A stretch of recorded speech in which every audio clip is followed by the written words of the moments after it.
Usa ka pagtuo, usa ka tingog, usa ka katawhan.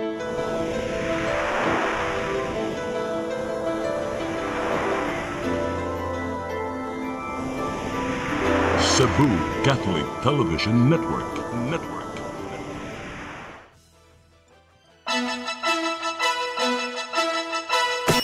Uluhan sa mga balita sa Sayri 47. Special Investigation Task Force nga mususi sa kadaot nga gibilin sa Bagyong Tino gitukod sa PRO7. Paghatag sa hinabang alang sa mga apektado sa Typhoon Tino sa Central Visayas ubos sa emergency cash transfer. Posibleng sugda na sa sunod simana. Lungsod sa Cordova, nakatala og usa ka kaso sa leptospirosis. Kwarto sa babayeng piloto, gisud og kawatan, kapin 2.2 milyones pesos nga alahas na sakiyo.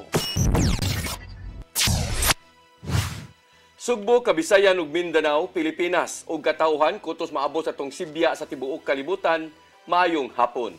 Live kita karon sa CCTN Channel 47 ug kini ang tulumanon sa nag-unang kasayuran nga angay natong masayran. Ako si Dennis Tabar. Tulumanon sa patas nga mga balita ug opinyon. Ako si Danica Caballes. Kini ang Sayri 47.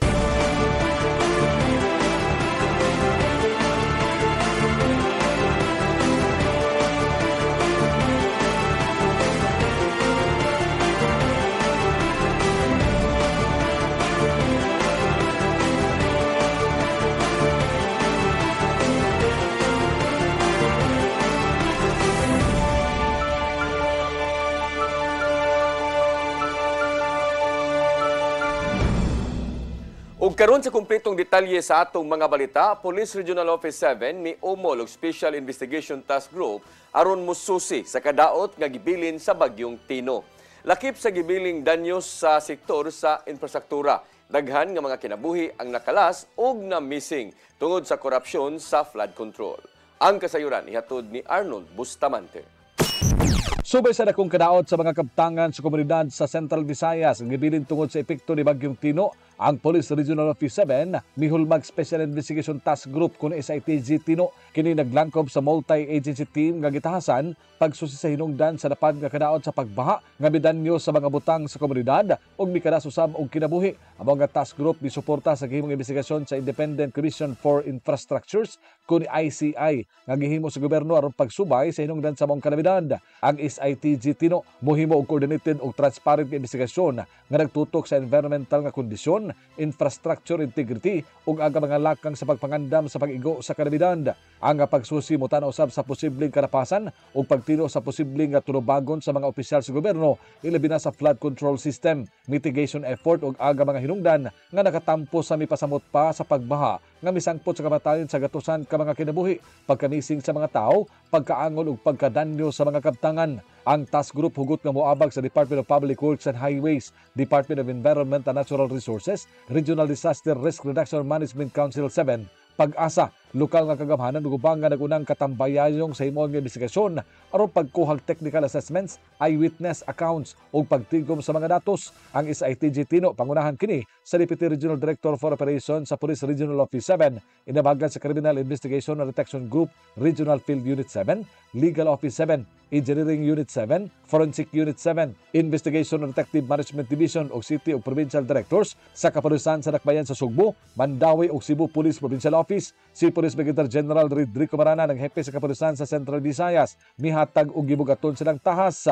Misaan si Marana nga ilang himuon nga investigasyon, pinasubay kini sa technical ug field assessments aron mahatag nila ang kumpleto, tukma ug transparent nga report. Arnold Bustamante, CCTN News. Libuan pa ka mga residente sa syudad sa Mandawi nga naapektuhan sa Bagyong Tino nagpabilin sa evacuation center. Sila mao ang pamilya nga nagub-an og panimay. Ang kasayuran nihaton ni Mary Rose Sagarino. Kapinduha ka semana human sa pagkuso-kuso ni Bagyong Tino sa Sugbo. Nagpabilin gihapon sa evacuation centers ang pipila ka mga residente sa syudad sa Mandawi. Sa datos kagahapon, moabot sa 496 ka pamilya o kapin 2,000 ka mga individual ang nagpabilin sa 11 ka mga evacuation sites. Naglakip sa mga pampublikong tunghaan o gymnasium. Ang nagpabilin sa evacuation sites, mawang mga pamilya nga na-wash out ang panimay subay sa pag-awa sa sapa sa Butuanon. So, sila kabalikan pa. So, facilitate pa na how to reintegrate them sa community. Niya ang city, as of now, nagtabang lang yapon. No? That's why we want unta nga mas madali na ang pag-normalize para makabalik na po sila sa ilang normal nga life. Ang city pod makafocus na po sa lain nga aspect aning itong buhatonon. Sa naunang interview, matud sa Department of Education nga ang mga tunghaan nga padayong gigamit nga evacuation, padayon usab ang pagsuporta sa syudad sa mga panginahanglan sa nang bakwit. Sa datos moabot sa 3,000 ka mga panimay ang totally damaged tungod sa bagyo. Kini mao ang gipasa sa syudad ngadto sa Department of Social Welfare and Development kun DSWD ug sa nasudnong kagamahanan alang sa ayuda. Gipasabot ni malig-on nga bisan og nideklara og state of calamity ang syudad, dili magamit ang tanang quick response fund. Di man siya nato pwede doon tanan karon na pa ba December simbako. So dili siya enough, di siya practical nga put doon nato tanan. Although na assistance sa province, naman to assistance sa Office of the President nga 10. At ato lang sang gi murabag atong gi properly kuan unsay i-charge ani unsay i-charge nato sa lain. Mary Rose Sagarino, CCTN News. Buot ni Cebu City Councilor Pastor John Alcober nga i-waive una ang bayronon sa tubig o kuryente karong buwana hangtod na sa Disyembre tungod sa nasinating krisis. Anaa pa sa state of calamity ang dakbayan sa Sugbo tungod nga daghang pagaguba sa ngagibilin sa Bagyong Tino. Daghan pa nga mga dapit sa dakbayan ang wa pay supply sa tubig o kuryente og madugay-dugayan pa kini una mabalik. Pinagi sa resolusyon sa konseho, giawhag ni Alcober si Mayor Nestor Archibal nga makigsabot sa Metropolitan Cebu Water District ug sa Visayan Electric Company kung aron matuman kini. Kung tugutan man, anam-anamon lang og bayad sa mga apektado nga konsumidor ang duha ka buwan nga bayranan gikan sa Enero hangtod na sa buwan sa Hunyo sa sunod nga tuig.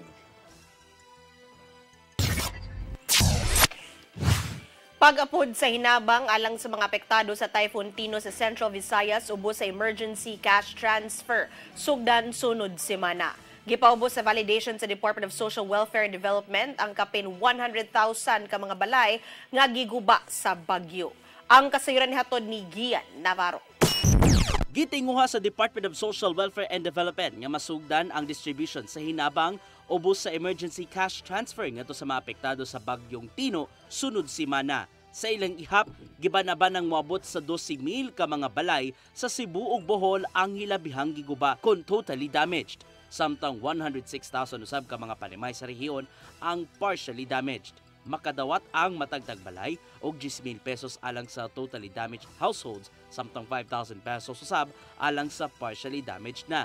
Kung sumadahon tanan, mabot sa di mo menos 770 billion pesos ang pundong giandam sa gobyerno alang sa ECT.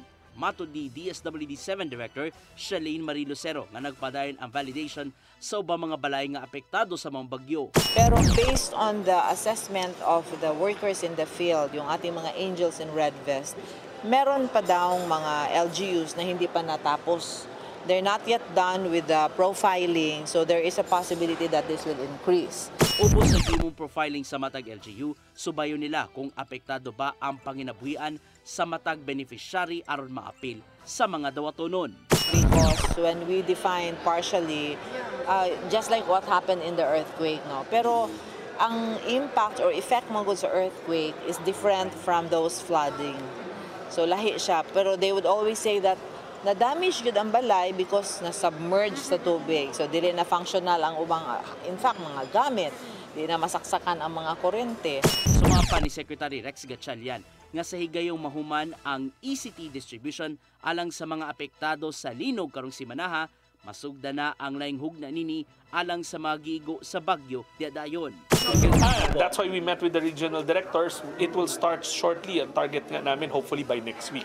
Tinatapos lang namin yun sa earthquake. Pero ngayon magsisimula na rin tayo sa typhoon. Nasayrag ni hangyo si Governor Pamela Baricuatro ngadto sa DSWD nga kung mahimo ideklarar ng totally damaged ang tanang mga balay nga giigo sa bagyong Tino aron makadawat sa tag 10,000 pesos. Apan kini na lang ang nahimong tubag gikat sa kalihim sa DSWD. Ako, I think kasi meron tayong mga existing guidelines. These are memo circulars that have been there even before I joined government. So we have to adhere to these guidelines. Kundi kami naman na ma-audit. Navarro, CCTN News.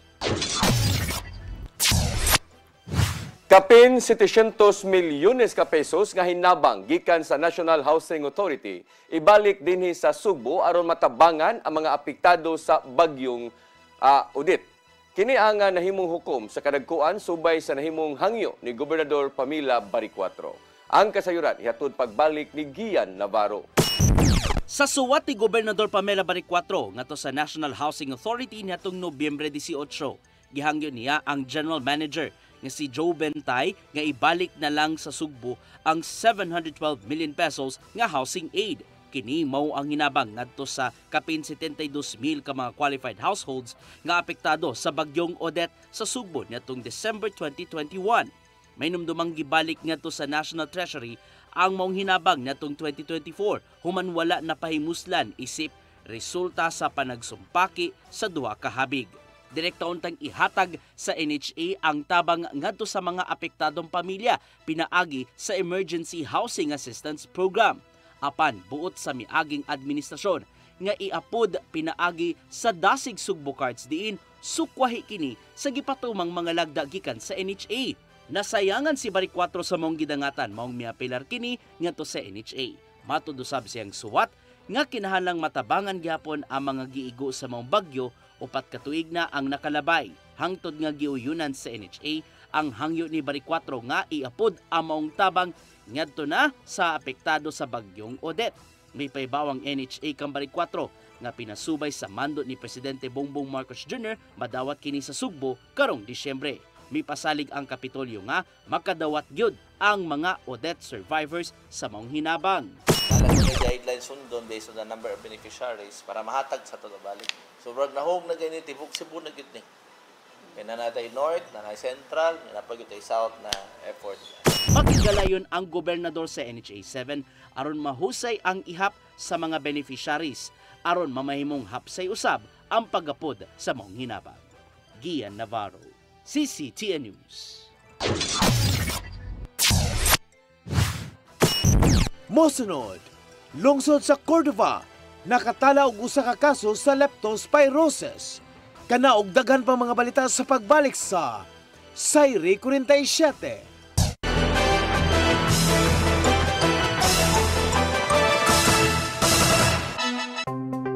Discover the beauty of the Philippines.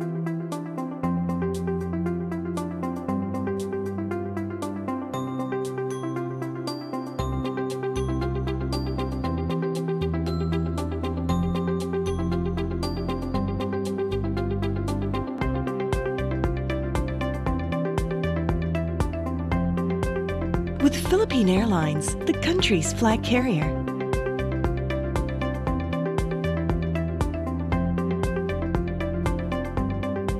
The airline that lets you feel the warmth of the nation.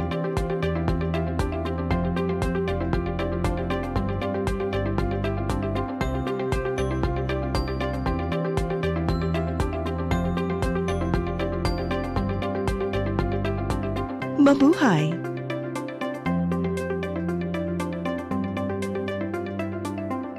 PRO7 Action Files. Mga panghitabong naglambikit sa katawan. Ihatagan ng aksyon o kasulbaran sa kapulisan. PRO7 Action Files. Base sa talaan sa Police Regional Office 7. Nakatapong palayong isubay. Hatagan ng katinawan. Pinaagid ng maong tulumanon. PRO7 Action Files. Abang kaninyo sa Police Regional Office 7 o NTV CCTN.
Di ko mutuog na Ginoo. Ano magulo ng bata da? Nangita lagi ni gatas. Kasabot ka akong ipakuha.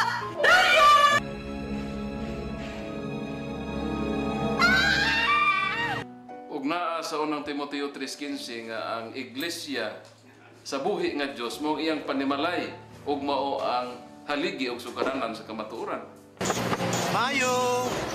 Kasi tayo! May hatag lang unta kong gatas para sa inyong anak. Basin kadahong ka nga ikaw ang gwapa sa tibok kalibutan. Unsay reparation, Monsignor? Buhi kag laing bata aron mabayran ang imuhang nahimo nga dakong kasalanan.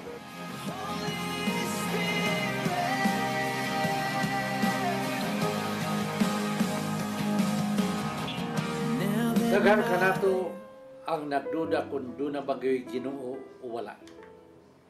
Apan ang Biblia nag-ingon nga atong dawaton pinagi sa pagtuo ang kamaturan nga doon ay Ginoo.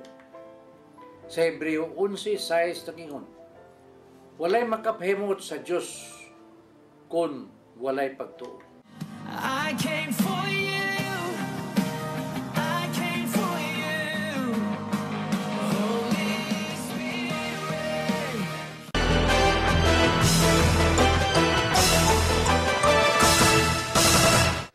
Balik sa ato mga balita, lungsod sa Cordoba nakatalag usa ka kaso sa leptospirosis. Usa ka semana human sa bagyong Tino. Nagbalik-balik ang hilanat ang 57 anyos nga lalaki ug matod sa iyang pamilya nga posibleng nakuha kini sa iyang trabaho. Ang kasayuran ihatod ni Cristel Joy Filierca. Nakatala na og usa ka kaso sa leptospirosis ang lungsod sa Cordova kagahapong adlaw. Kinihuman nga na-admit sa usa ka pribadong tambalanan si Dominador Apaap, 57 anyos, nga taga Sitio Poso, Barangay Poblasyon tungod sa severe leptospirosis. Matod sa iyang anak nga si John Martin Apaap, ang iyang amahan usa ka construction worker o driver og motorcad. Kini mao iyang gitan-aw nga hinungdan nga nakuha sa iyang amahan ang maong sakit. Ang duda man kay tungod sa iyang pagtrabaho kay sa iyang mga tigil o iyang kamot lagi siya mga samad-sama uwan og baha sa ilang gitrabahoan baron or sa pagdrive ni Papa murag pagtrabaho siya na murag na basa-basa gamay sa nagsasaw sa simento. Sigon pa ni Martin nga usa ka semana human sa bagyong Tino, pabalik-balik nga hilanat ang nasinati sa iyang amahan. Apan pagka Nobyembre 18, maglisod na kini og ginhawa o gikinahanglan na og suporta aron makabarog. Hinungdan nga ila kining gidala sa usa ka public hospital sa Dakbayan sa Lapu-Lapu ug pneumonia ang nahimong findings. Nakagawas sila sa mong tambalanan pasado 1:00 sa hapon kagahapong adlaw. Apan pila ka oras ang nilabay, nisamot ang gibati sa iyang amahan hinungdan nga ila na kining gidala sa usa ka pribadong tambalanan sa Dakbayan sa Sugbo. Pero pag na-discharge nami ma'am, niuli nami sa amua, pero mga himan taon pag abot na mo sa amua ma'am, nagliso na po siya ginhawa na nangay nagyo siya tabang kay itugnaw siya, mura siya takigan o iyang ginhawa ma'am kay dapat siya musagit para naa siya tingog. Ay ka na mo tingog. Dapat siya mo ana para makaginhawa siya tarong ma'am. Sa dihang nadala na nila sa usa ka pribadong tambalanan ng ilang amahan, diha pa nila nasuta nga severe leptospirosis sa diay ang sakit niini. Suma pa ni Martin nga gipaubos na sa dialysis ang iyang amahan ug kaganihang buntag gisulod kini sa intensive care unit kon ICU. Tungod sa kahimtang sa iyang amahan, nagpost si Martin sa iyang social media account aron manawagan og tabang para silang mga bayranan sa tambalanan. Samtang matud ni Dr. 3D Luis Kong, ang Municipal Health Officer, nga base silang record, si Apa-Apwa makapakonsulta kanila og diretsyo na kining gidala sa tambalanan. Dugang pa niya nga sa pagkakaroon, wa sila'y na monitor nga nagpakita og sintomas sa leptospirosis. Hinuon human sa bagyong Tino, giawhag nila ang katawhan nga niubog sa baha nga moduol silang buhatan aron nga matagaan og tambal ug ubay-ubay ang nisanong niini. Crystal Joy Filerca, CCTN News. Pag-monitor sa leptospirosis, gipalapdan sa syudad sa Mandawi. City Health Office ipaygayon og surveillance sa mga pribadong hospital. Ang kasayuran hatod ni Mary Rose Sagarino. Wala pa gihapon natalang kaso sa leptospirosis ang Mandawi City Hospital hangtod kagahapon. Hinuon kini base lang sa mga pasyente nga nagpa-check up ug na-refer ngadto kanila. Sa kasamtangan, matud ni Attorney Gonzalo Maligo ng City Administrator nga gipalapdan sa syudad ang ilang pag-monitor sa leptospirosis, pagpahigayon og surveillance sa mga pribadong hospital. Today I made a call sa City Health Officer nato, Dr. Debra. Noon sila nag-punch surveillance sa mga private hospital. So hopefully we'll wait for that report. But insofar as our city hospital, as obviously wala. Kini pagsuta na kung aduna bay kasong natala sa leptospirosis ang mga pribadong tambalanan ug residente ba sa Mandawi o sa laing lugar. Samtang matud ni Maligon nga adunay igong tambal ang Mandawi alang sa mga lumulupyo nga nakahumol sa baha. Matud niya nga human sa bagyong Tino ni atong Nobyembre 4, ang syudad nag-emergency purchase og tambal alang sa dugang supply. Emergency purchase, and we were able, ang City Health na naka-respond yan atong panahon na naka-distribute as needed nila. Sila may recommend. That's why puro buyag lang. So far, wala. Padayon ang pag-awag sa syudad sa mga nakahumol sa baha nga magpa-check up sa mga Barangay Health Center, City Health Office, City Hospital o pribadong tambalanan. Ang leptospirosis, sagad makuha kung adunay samad ang individual ug masudlan kini og ihi sa ilaga ug uban pang matang sa mananap. Pipila nga masinati, mawang hilanat, labad sa ulo ug pangapoy sa lawas. Mary Rose Sagarino, CCTN News. Mahimo nang makabalik sa pagpangisda ang mananagat sa duha ka bahin sa Negros Oriental, human gipaluag na ang manglagda bahin niini. Nakita sa Bureau of Fisheries and Aquatic Resources 7 nga nabalik na sa maayong kahimtang ang dagat sa Bais ug Manhuyod, sukad nga gipaubos kini sa fishing ban. Matod ni BFAR 7 Director Marion Roynata, nga way coliform bacteria gikan sa mga isda nga nakuha sa maong mga lungsod. Gidid-an sukad niadtong Oktubre 28 ang pagpangisda sa Bais ug Manhuyod, human niabot ang mao nga dagat chemical gikan sa usa ka distillery plant. Mipahinumdom ang BFAR 7 sa ngadto sa mga konsumidor nga hugasan og maayo ang isda ug ubang seafood nga lutoon aron mawagtang ang hugaw ug kagaw sud niini. Kanhi Banban Tarlac Mayor Alice Go mapriso tibuok kinabuhi sa kasong qualified human trafficking. Gihangop kini sa PAOK og ni Senador Risa Hontiveros alang sa ustisya sa mga biktima sa pagpangabuso sulod sa Pogo Hubs. Ang kasayuran ni hatod ni Gian Navarro. Silutan og tibok kinabuhing pagkapriso si kanhi Banban Tarlac Mayor Alice Go o mas nailang si Go Waping. Human na hukmang guilty sa kasong qualified human trafficking. Kini mao ang gipagawas nga impormasyon gikan sa Presidential Anti-Organized Crime Commission kun PAO-CC subay sa nimong hukom karon gikan sa Pasig Regional Trial Court. Nitambong sa promulgation online si Guo kinsang gibalhog karon sa Pasig City Jail Female Dormitory. Sumapa sa PAO-CC nga guilty usab ang mga kakonsabo ni Guo nga silang Rachel Malonza Carrion, Jamie Lynn Cruz o Walter Wong Rong. Guilty usab sa kasong acts of trafficking silang Wang Weili, Wu Lidong, Nong Ding Chan o Lang Su Po. Multahan ang mga sad-an og tag 2 milyones pesos sa matag kaso gawas sa reparation alang na sa mga reklamante. May numdumang gikasuhan si Guo o kalapasang Anti-Trafficking in Persons Act of 2003 tungod sa pagbatod og Philippine Offshore Gaming Operation Hub sa Bamban, Tarlac nga niresulta sa pagpangabuso ngadto sa mga trabahante. Tungod dini, giulagway ni PAO-CC Director Benjamin Acorde Jr. nga maong desisyon isip kadaugan alang sa mga biktima sa maong illegal nga negosyo. This is a victory not only for my office but sa lahat ng ahensya na nagtrabaho dito. It is something symbolic para sa bansa to.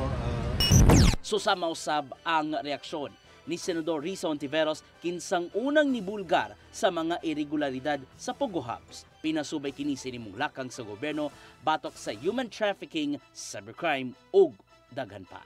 Ngayon, hindi na sila makakaulit. This Senate investigation delivered unprecedented results. It helped secure a presidential executive order banning pogos, provided evidence towards a guilty verdict sending a criminal to prison for life, and contributed in the passage of the Anti-Pogo Law of 2025. I am proud to consider it one of the most consequential Senate inquiries of my life's work so far.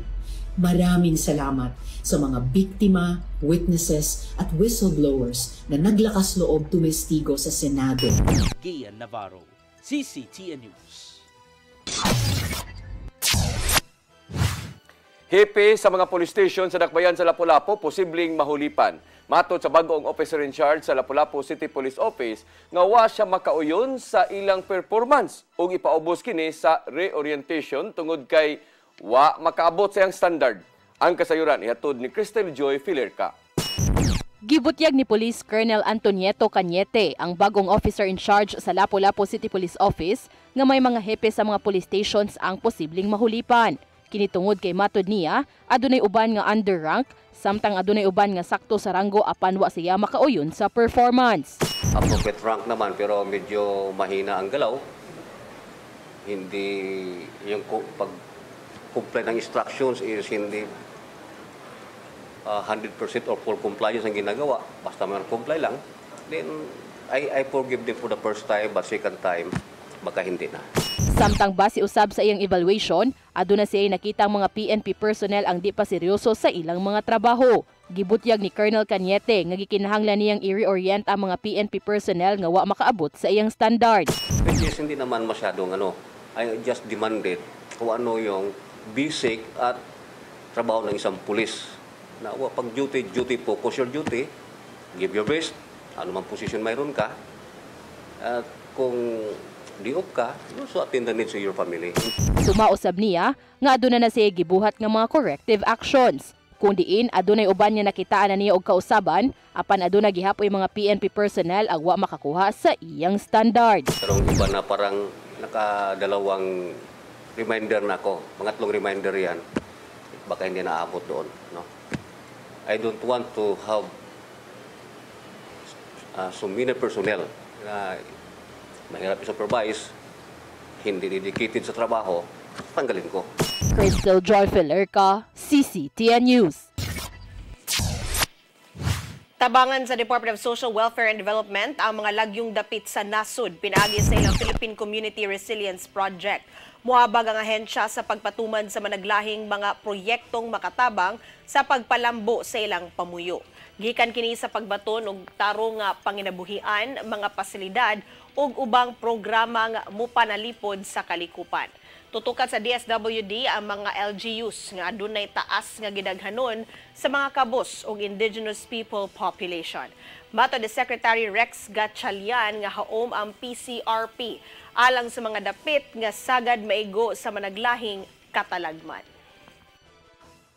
Alam natin na whether we like it or not, the new normal is nag-iiba na talaga ang panahon, nag-iiba ang klima. Storms are getting stronger, off-season, may mga bagyo. So ngayon gusto natin ma-capacity ang ating mga komunidad na sa pagplano ng mga community-driven development programs or projects, dapat we take into account yung disaster or yung climate change component. Mosunod, kwarto sa babaeng piloto, gisud og kawatan, kapin 2.2 milyones pesos nga balor sa alahas na sakiyo.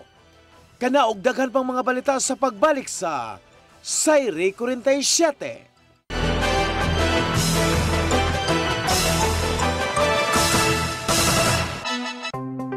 Discover the beauty of the Philippines.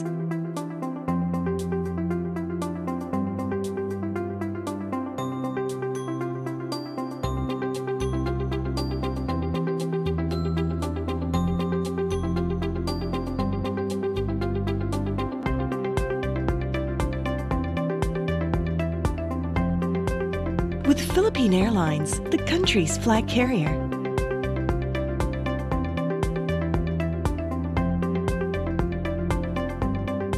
The airline that lets you feel the warmth of the nation.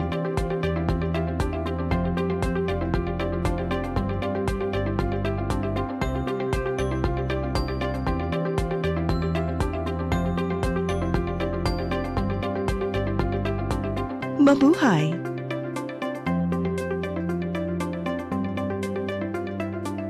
Press Briefing, midweek reset, real talk, from headlines to hot takes. This is Press Briefing, the show that has it all.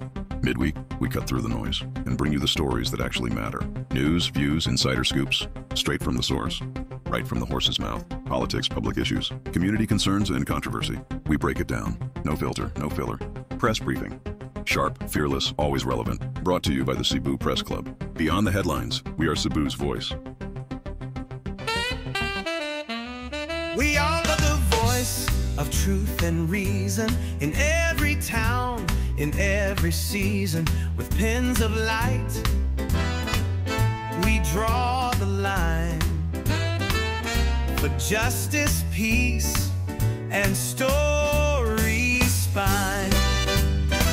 Cebu Press Club, our banner flies beyond the noise, beneath the skies. Integrity, our step for people hand in hand beyond headlines. We proudly stand.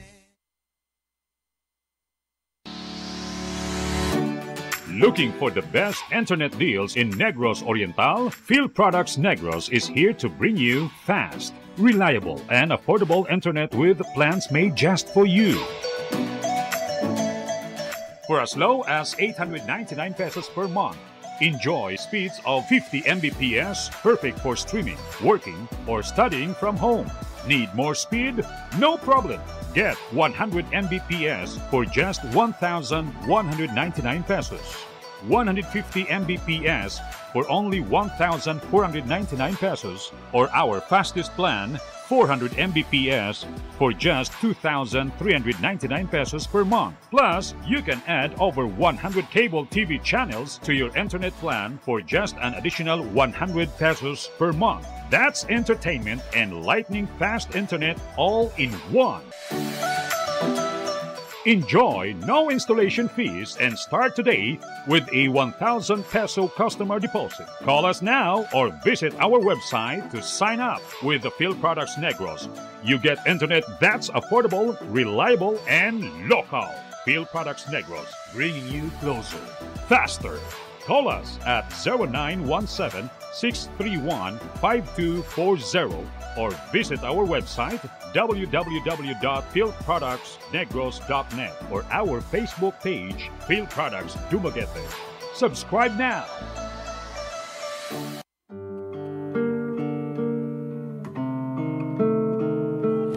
Lamig kininday apan paghi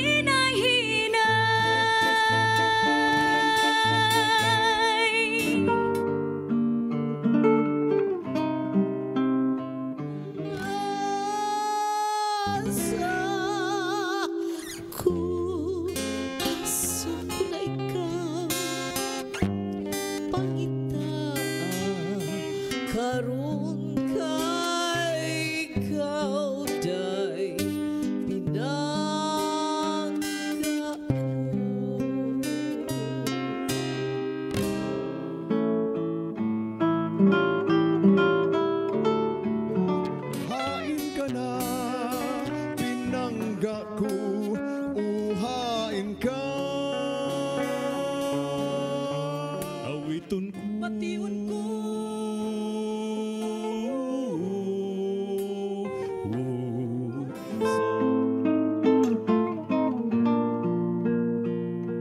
Dihay Pinay namin yo og hapon.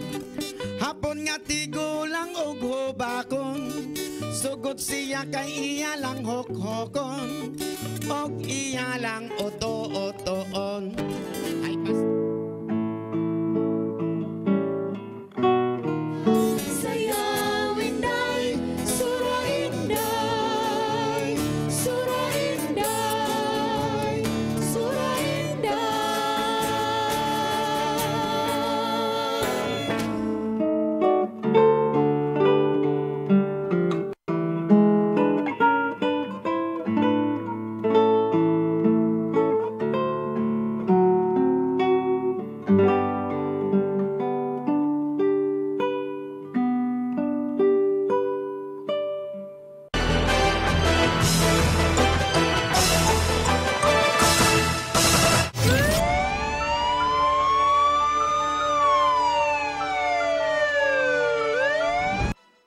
Balik sa ato mga balita, kwarto sa usa ka babaeng piloto gisud sa kawatan og kapin sa 2.2 milyones ka pesos nga kantidad sa mga lahas ang nasakiyo.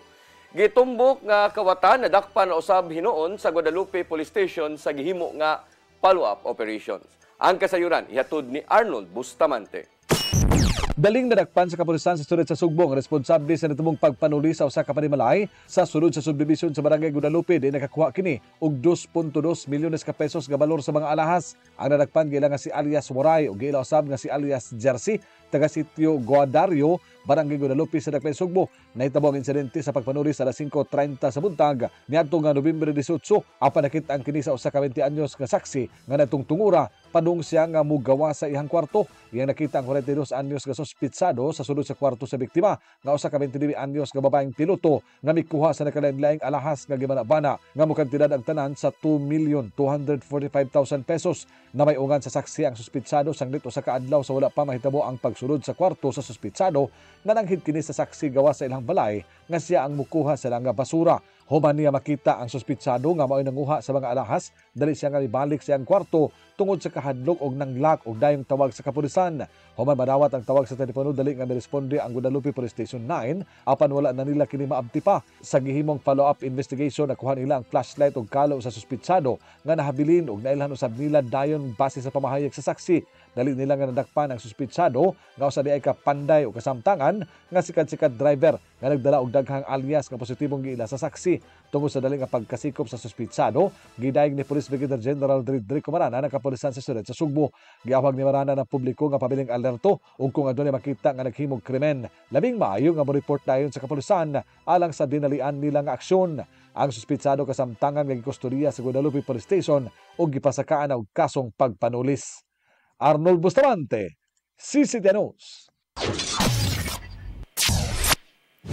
Nahalin ang 3 sa 7 ka mga sakyan ang gisubasta sa Bureau of Customs karong adlaw ug nakahalin sila og kapin 38 milyones pesos.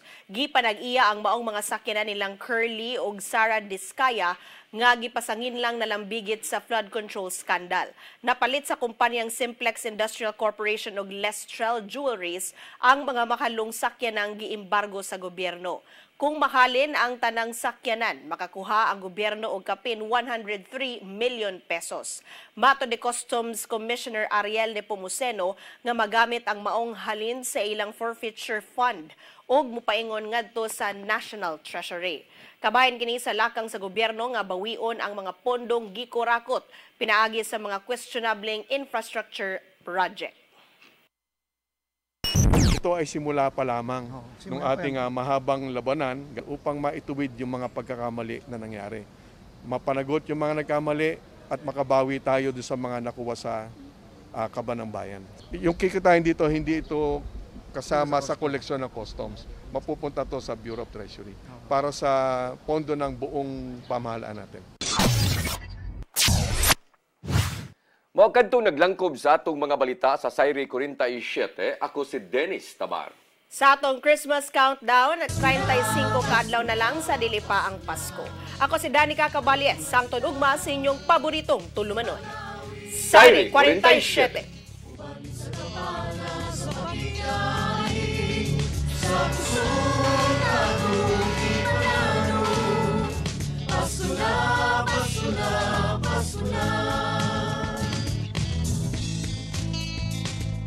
Gugma ang angay na paambi sa iksuntang hubo, gutom sa pagmahal. Kay kaniya mo lang mapatayag kung sa'y kahulugan sa Pasko. Dito sa pasungan nagpakatao ang atong Ginoo.